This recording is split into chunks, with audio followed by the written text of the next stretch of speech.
had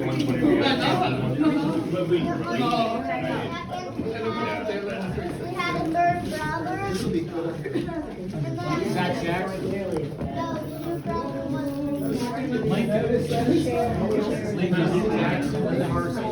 like this. Lincoln Jackson. It's nice coverage. This is a good name. How long they give you class? There you are. All right, okay, all right, okay. Have a little. You can do my best. Welcome to the John A. Hermann Memorial Art Gallery, and I'm so pleased to introduce the one and only Billy Billy Beth and Helen Bryant. Unbelievable as it is, they have flown in to Pittsburgh and brought their art with them. So, Cool, how'd you do that? my power physics used to say, it's unbelievable, like a dream. And here we are, and let's see, in this gallery, everything in here was done by Helen. Wow. And maybe let's start with, pink birds. Tell us, how did this come about?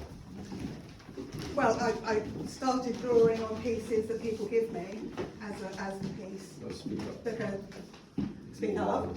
So I draw on things that people give me, that I find in charity shops and jumble sales. I've been collecting textiles and clothes, vintage, since I was about 15. So I've got piles and piles and piles.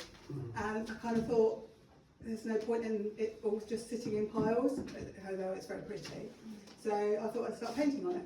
So I paint on everything now, like everything that I can possibly find. Birds, I adore birds because I go to the woods with my dogs every day, and I just love, I guess, freedom.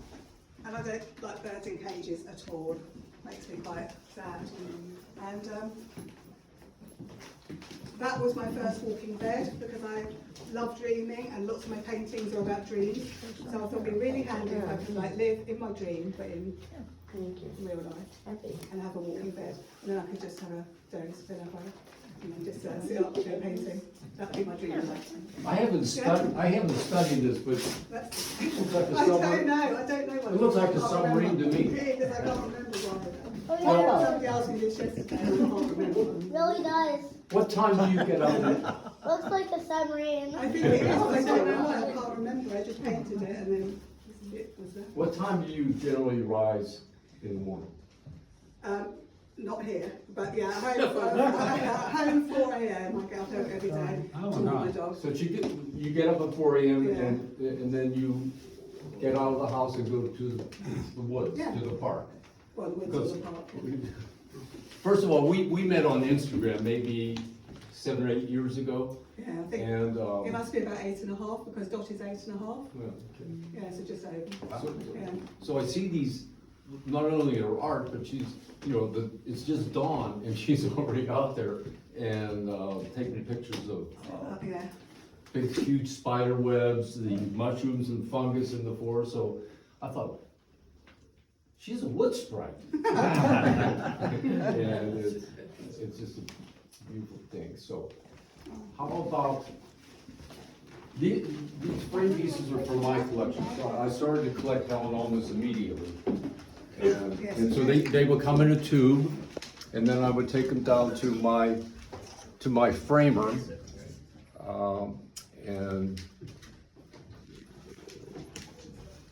And this is a favorite. This is a favorite of mine. I look at it every day. Yeah. Oh. So the women from this series,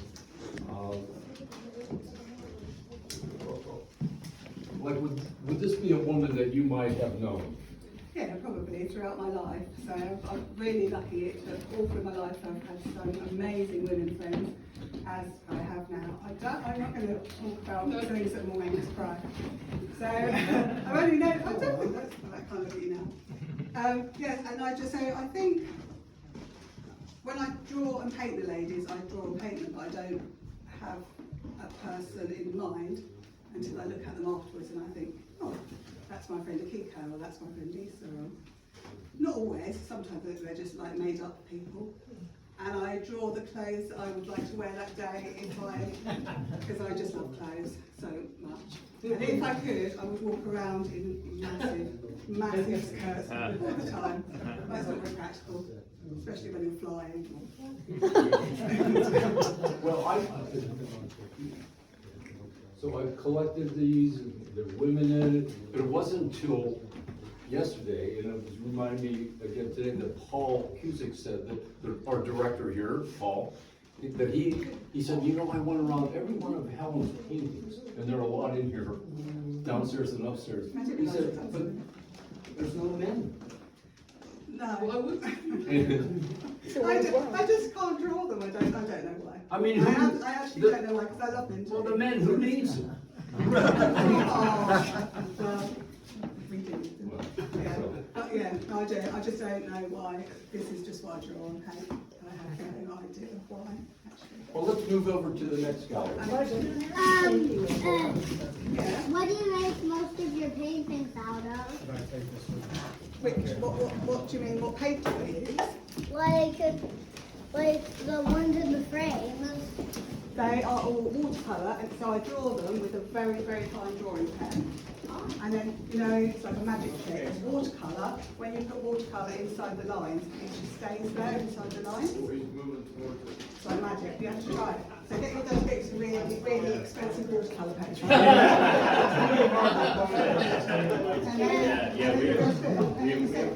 ink as well. So the really, really vibrant paint. But maybe not acrylic, because that won't wash out so easy. Nothing real. I was gonna say we've had like experiences with that. Watercolour is good. So she draws the outline with. Do you use pen or pencil? Very fine drawing pen. Very fine drawing pen, and then fills it in with watercolor paints. So that's cool. That's something we can try when we're doing Because I never rub anything out, because I think if you draw a line, then it's meant to be there. I usually do mine of like crayons and colored pencils. Or like pencils. All the time. We'll have to introduce some watercolors. Yeah. I usually use like pens to write. Yeah. I like fine line pens. Fine line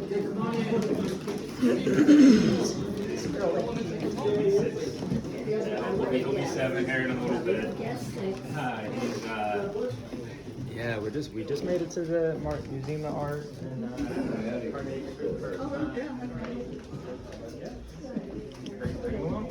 Okay. No.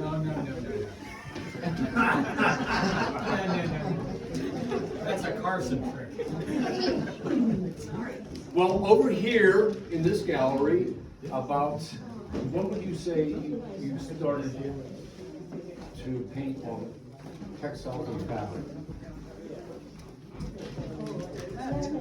5 years ago?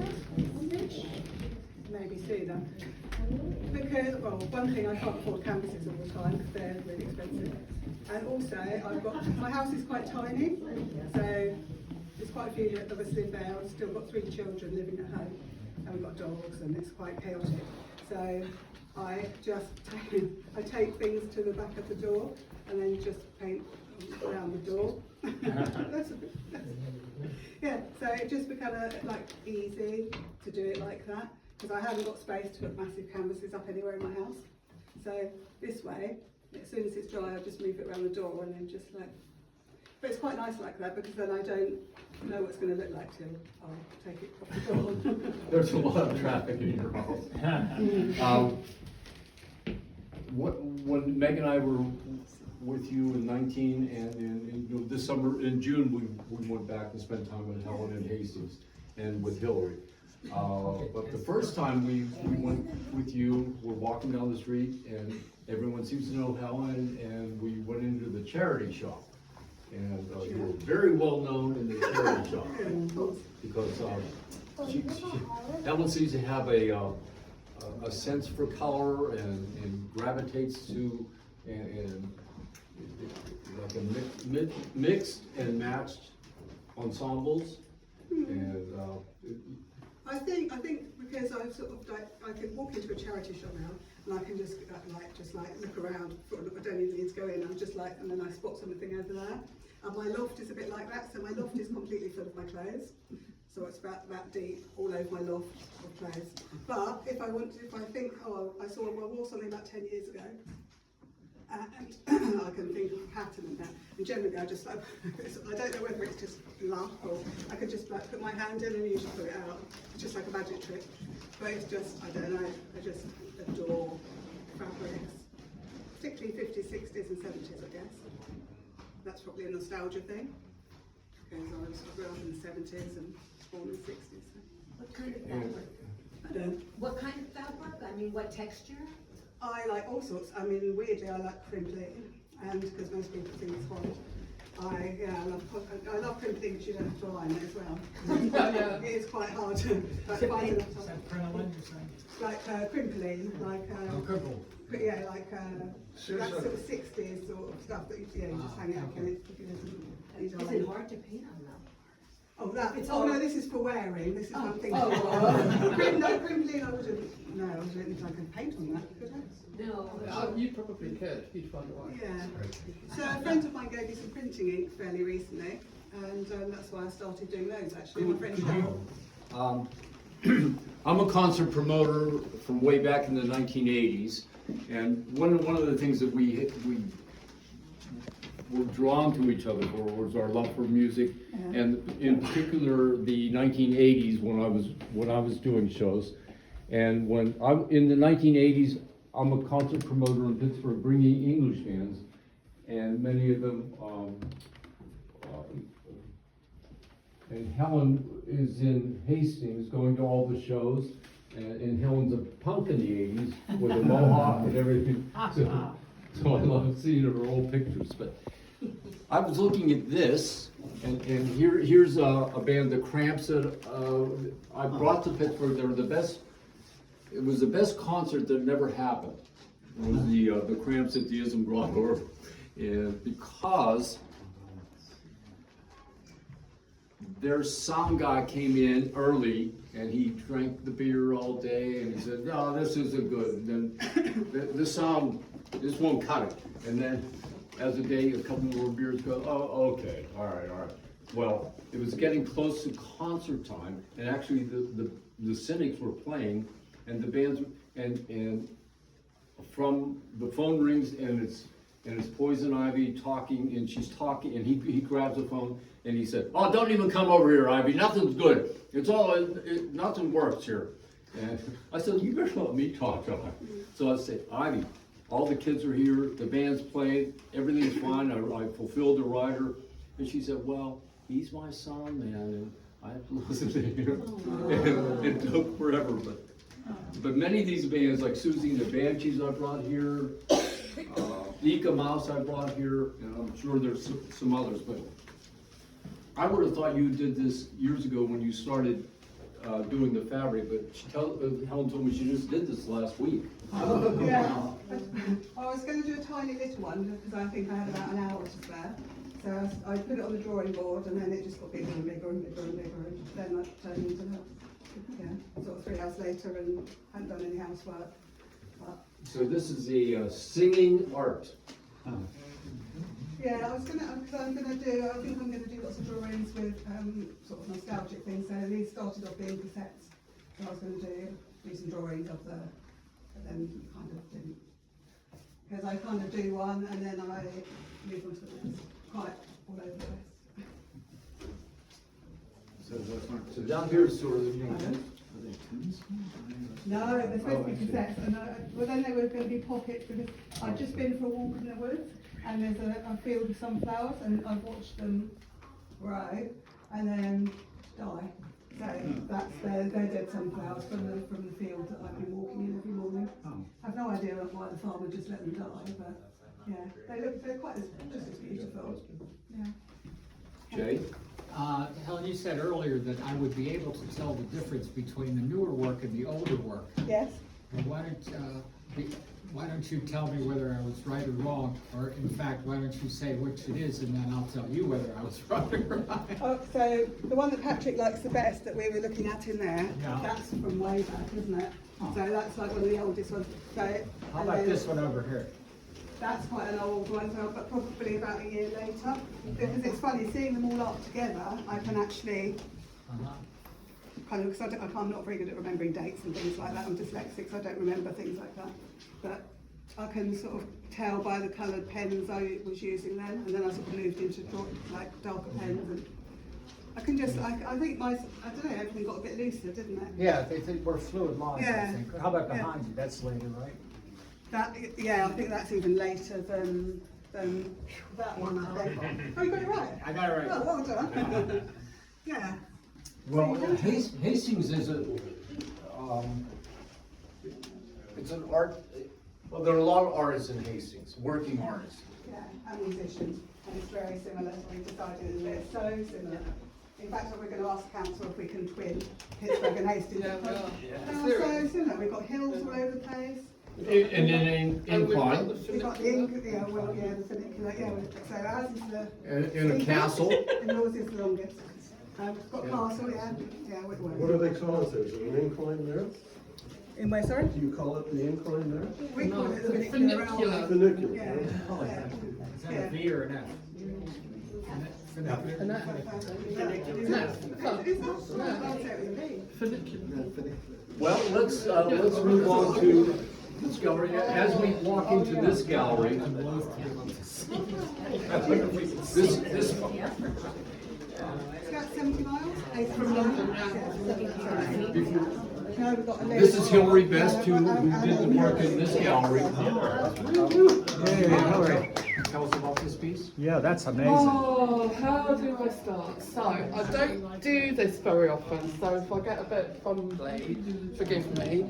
I made this piece about 5 years ago, and a lot of my work is nostalgia and memory. I grew up in a family that my dad was one of 13 children. I had a million cousins.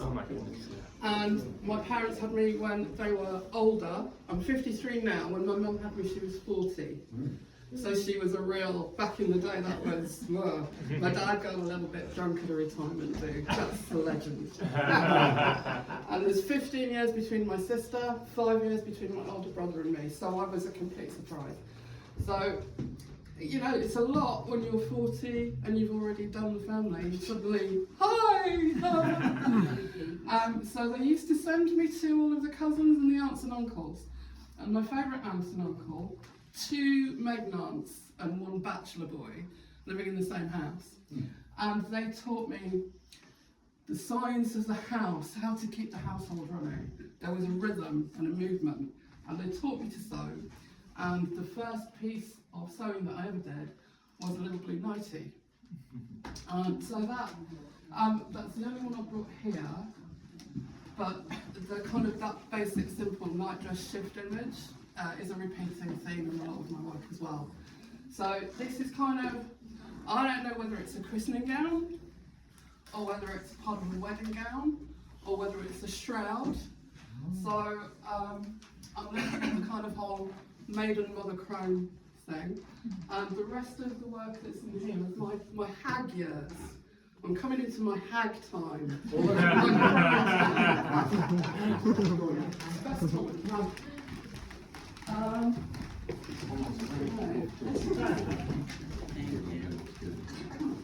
Come on in, Jay. Maybe you, oh, that would be great. Have a seat. A meeting. Gabriella?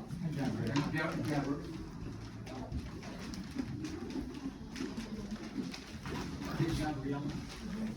Okay, nice to meet you.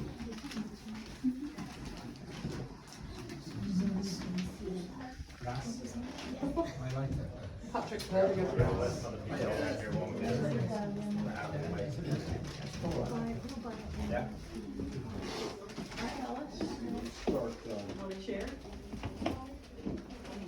Where do you want to start? Let's start. Okay. Okay, we're going to find out a little bit about this sculpture. Oh, so this is really recent. This one and that one was finished at 1 o'clock in the morning before we got on the plane to come here. Yeah, she texted me and said, I'm still working. So the small sculptures in here are all fairly recent. I like I was going to be a forensic pathologist. That's what I wanted to be. A what? A forensic pathologist.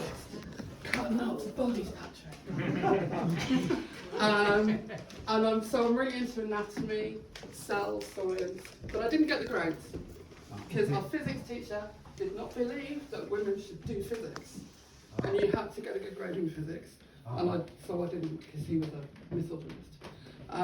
So I went to do art instead, and so a lot of my love of vivisection and surgery, antique surgical instruments and that kind of thing, and the whole theatre, when they used to get everybody together in those big round, and they do the thing and they do the surgery and the blood would be spurting all over the place. But I like monochrome as well. So these are kind of plants, kind of sea creatures, kind of weird little things, and I start rolling clay and something comes out, and that's what came out of that day. The hair is from an old bristle brush for shaving. So I use a lot of found objects as well. There is a lot of hair in that piece. That piece is one half of my husband's very expensive belt slippers that I accidentally put through the washing machine. So the other one's still at home waiting for something to happen to it. So I quite like it when people touch my work. So if anybody's up for handling anything, sorry. Yeah, there you go. How do you feel?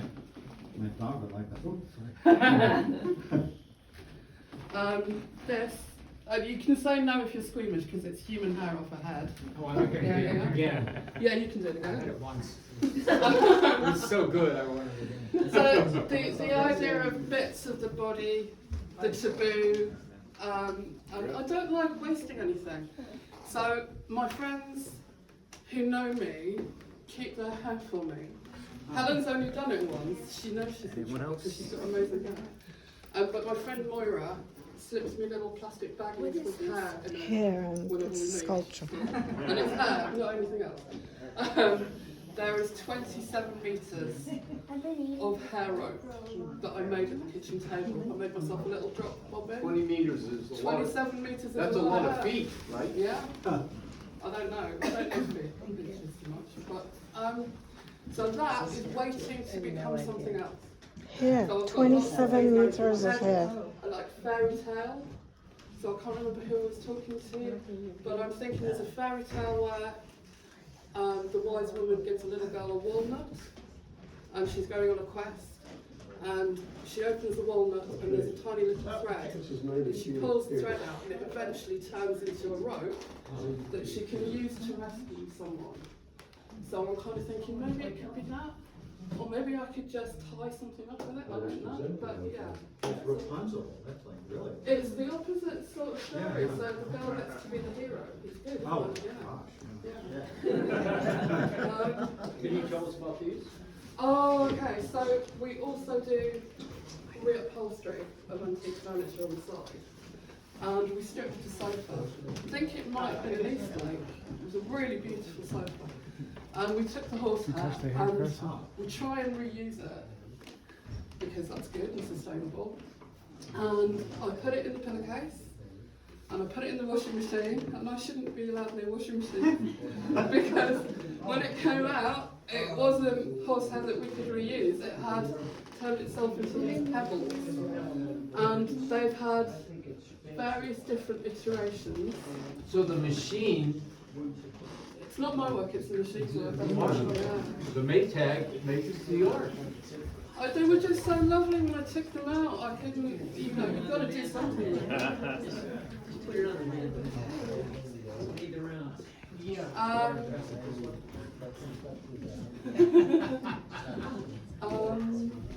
What was I? Yeah, so there's those. They've been part of a big installation that we did. We do an open art house every September. Helen and I and a bunch of other artists put our work into our house, and we open it for 2 weekends bit like this and people come and look at it. And I did an installation that had lots of breathing, moving body parts and things that tremble. I couldn't bring it. Well, if I could interrupt, when Meg and I were in Hastings in June or July, we just sort of figured, well, we'll stay at that old, what used to be the Grand Hotel down by the water. Again, but, so we were talking to Helen, Helen said, oh, my friend Hilary has a bed and breakfast. So she made a call, there was, you had empty beds in the breakfast, so, we went, and, fabulous. Yeah. So that's, we met in July. You've been trying to get Helen here for a couple of years. Yes. It was fallen through at the time. Well, there was some plague for a couple of years. Yeah, that was it. So we're sitting around our kitchen table, we just had dinner, and Patrick's like, why don't you come to Pittsburgh and we'll put on a show?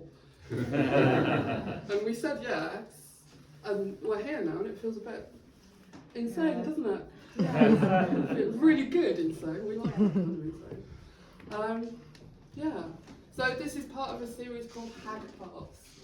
So they might turn into relics, maybe, I don't know. Somebody might put them in a little reliquary. I hope one day we might get canonised or something. Let's hear it for Pat.